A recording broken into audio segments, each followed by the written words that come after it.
Woo, guys and gals, let's go jump into the content without any further delay. And just as a reminder, you've got to go back and watch all my other videos, guys. Get it while you can. Got a lot of huge videos out there. And guys and gals, do become members. Absolutely become members. Hit the membership tag, and you will get access to a private WhatsApp group. And one last thing before we jump into the beautiful content out there, get your freaking crypto alpha lending platforms and get it on to a hardware wallet. And you guys can go down and check out my linky winky right down here. It's an affiliate link. It doesn't cost you any more to get a nano ledger out there, but it definitely does help the OG out there. So what's been going on this week? What has absolutely been going on this week? And this was contributed by Eric, one of my super members out there. And this week we saw that Tesla sold 75% of its Bitcoin, and and that's about $936 million. And that is why we saw a little bit of a dip, a dippity dip. But we did rebound from that perspective. We saw that Ethereum merge date is set for September 9th. Oh yeah, so we should be seeing that Ethereum is going to be pumping like crazy, and that's why we've been seeing that the amount of Ethereum that's been flowing off exchange has been going uppity up. We're going to talk about Unchained in a minute, guys. So just hold the horses, hold the fort. And guys and gals, if you've got the moxie, watch this video to the end. I would appreciate it. Looks like Finland authorities have sold almost 1,900 Bitcoin seized in a 208 drug bust out there. And Binance, believe it or not, Binance is now holding more Bitcoin and Coinbase, so that is cool beans, guys and gals. So guys, have a great weekend, boys and girls, ladies and gentlemen, cats and dogs and amoebas out there. So let's get it. So let's take a look at the Unchained data right now. So we're seeing that right now the amount of Bitcoin right now has flown off exchanges. So about $103.2 million of Bitcoin has flown off exchanges, and that is pretty good because it's going to hardware wallets, custodial wallets, and non-custodial wallets. Remember, custodial wallet is a centralized exchange. Non-custodial wallet is a hardware wallet or software wallet. You own the private keys. So if you don't own the keys, you don't own the crypto, guys. And that's what happened to a lot of us on Celsius and Voyager, and if you had Babel Finance as well, because if you don't own the keys, you don't own the crypto. And read the fine print of your user agreement. And if you're using an exchange, guys, go and read the fine print, because you may find that if the exchange goes down, down, you could be left with holding zilcho, nada. You're out of there, and that could be a big kick in the nuts, guys. We don't want to kick in the nuts. It looks like Ethereum right now, we're seeing more people are moving Ethereum onto exchanges. So there's been a little bit of selling out there, because we did see Ethereum did go to about $1,650. So there was a little bit of selling, a little bit of profit taking. But you can see that a lot of people have moved a lot of dry powder onto exchanges, and we're seeing about $405.2 million worth of dry powder moved onto exchanges. So we could be seeing a buying frenzy soon, guys. So we're seeing it right now. That if we look at the monthly returns for itty bitty baby, this year has been a total disaster zone, but July is still looking good. We're up about 13.73% at time of recording, guys. So that is not too bad, not too shabby in the house. June was one of the worst months in history. We all know that. It was a Debbie Downer month. Let's get out of there, and let's get on to August. So I think that what we're going to see that is in September, we're going to see a huge pivot point for crypto, absolute pivotal point, and we're going to see the Fed starting to print some more money, and they're going to hit ka-chunga on the press, and that is going to be crazy out there. And that was one of the catalysts that actually drove crypto nuts and to all-time highs last year. So we could be seeing a repeat of that, and I believe it. So if you love that, and I love it, smash the likes and boop the likes, show some love and subscribe, and don't forget a super chatty watty wets out there. I would appreciate it. And right now we're seeing that the fear and greed is down from yesterday. We're at 33, and the reason that we are down today is because we saw that yesterday, Friday, in New York, that all the tech stocks like the Snapchat, Twitter, and a lot of other tech stocks, they just dumped, and they've lost a lot. Like I believe that Snapchat was down like 39%, and Twitter was also in the toilet. Of course, they believed Elon Musk for that one. So it is what it is. It is what it is. So guys and gals, Voyager and FDX could be helping to bail you out. So FDX proposed a way to give Voyager digital clients some of their digital assets back early.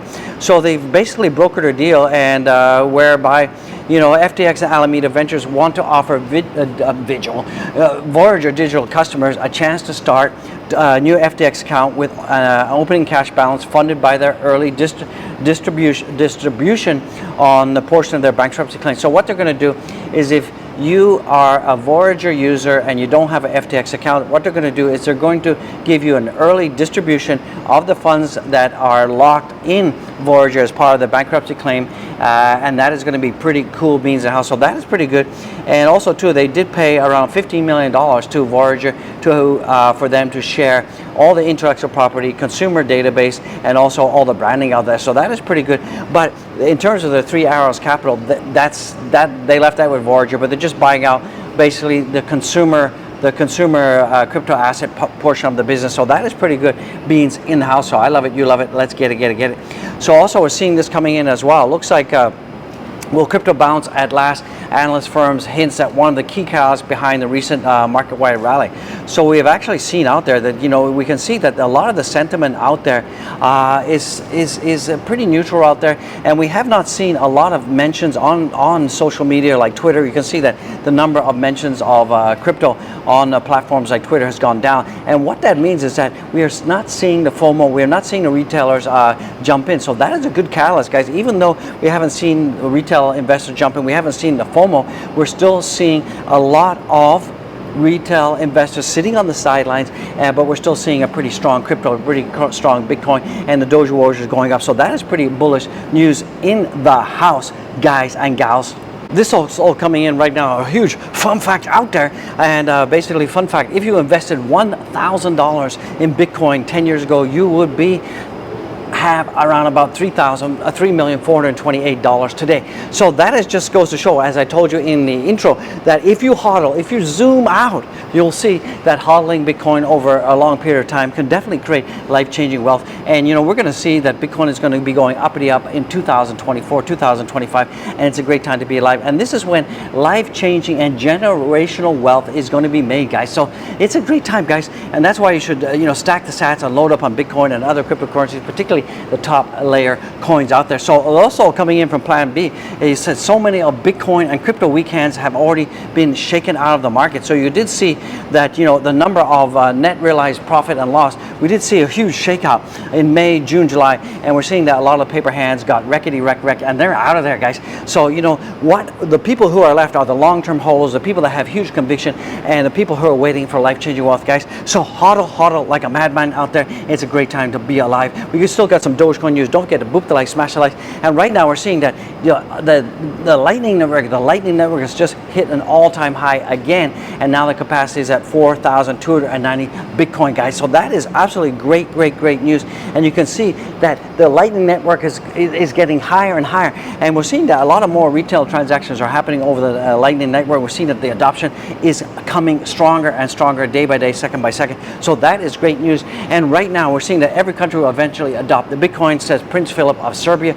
Amen, brother. I appreciate it, and that is good news out there, guys. So that is cool. And it looks like this just came in a BCG report. The total number of crypto users will likely reach 1 billion by 230. So if the number of users increase and the scarcity of Bitcoin is increasing, what does that mean? It means that the price of Bitcoin is going to explode like never before, and we could be seeing $1 million Bitcoin by 2030. Oh yeah, amen, baby. And it's a great time to be alive, guys. So let's get it, guys. Smash the like, subscribe, and don't forget to give super chats. Where are the super chats, guys? Don't be Mr. Scrooge. Don't be stingy out there.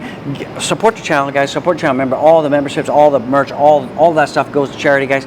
And speaking about the merch, guys, gear up with the OG gear. Get the cup to cup. Get the hat to hat. You guys want to get the merch, guys. What are you waiting for? You're waiting for Christmas out there. Waiting for Christmas. Even Prince Philip's going to buy some merch, guys. So it's a great time to be alive, guys. So let's get it right now, guys. So it looks like SEC chair cryptocurrency lending platforms fall under SEC jurisdiction. So maybe Gary Gensler is going to go after Alex Maninsky out there, and he's definitely a candidate for rope on a soap with Do Kwon out there, and the Three Arrows Capital, Susie in the house, guys. Get it while you can.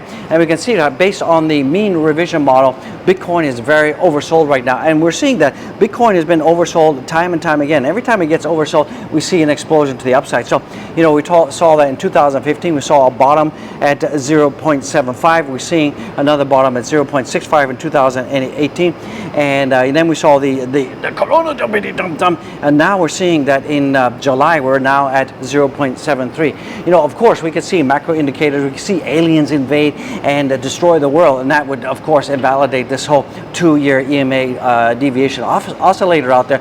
But from what I see and what I feel, is that we're time and time again, I'm telling you, wait and be patient, and we're going to see a huge upside, guys. Don't forget, we got the FOMC meeting that's going to be happening on the 27th, guys, so get ready for that. And also we got the consumer confidence index that's coming as well on the 26th, so get ready for that, guys. Hopefully it's going to be good out there. Let's take a look at the total coinage in the house right now. Let's get into the coinage right now.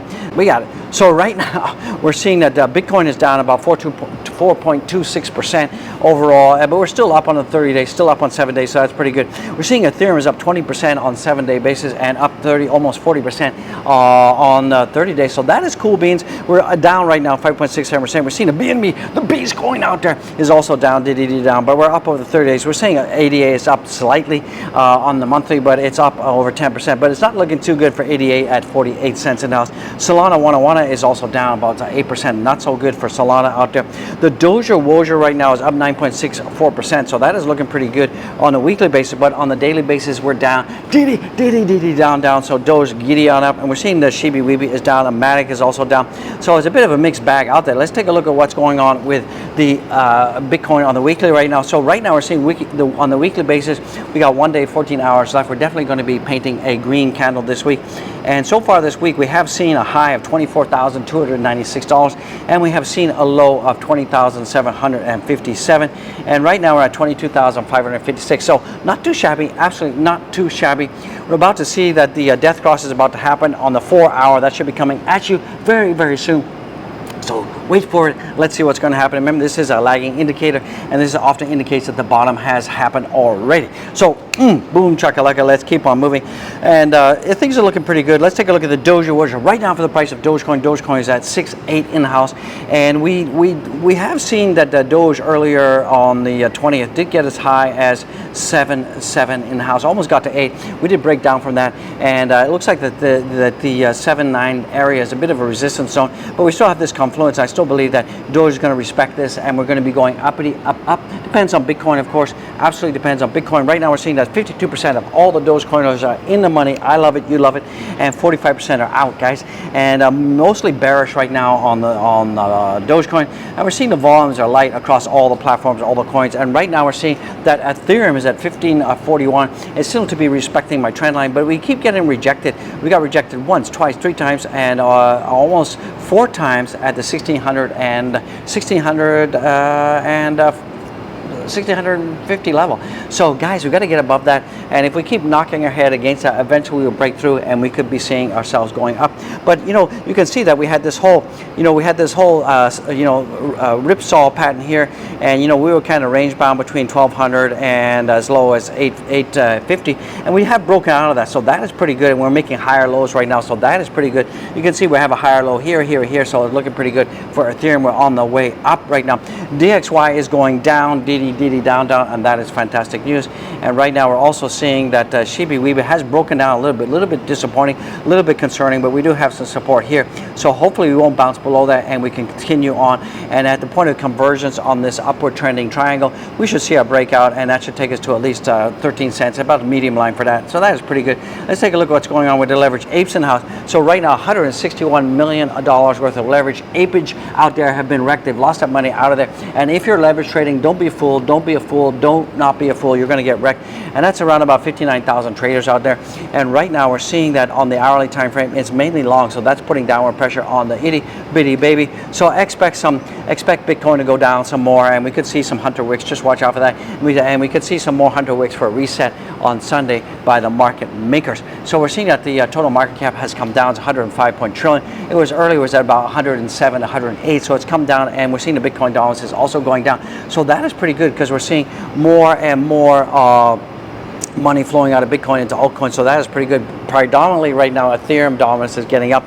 Guys and gals, don't forget to go and follow me on Twitter. Guys, let's get this up to 5,000 followers. Guys, what are you doing out there? Share this video with your friend, share the link with a friend, go down there, boop the freaking likes, guys. What are you waiting for? Smash the likes. Once again, subscribe, and don't forget to give super chats, guys. And if you are watching and you're not subscribed, shame on you. I'm calling you out, guys. I'm absolutely calling you out. So that's going to bring this massive video to an end. I just want to say God bless each and everyone. God bless you and you and you. And it's a fantastic day to be alive, coming to you live from the rooftops of Bangkok, guys. It is absolutely a wonderful time to be alive. I'll see you in the next one. Peace out.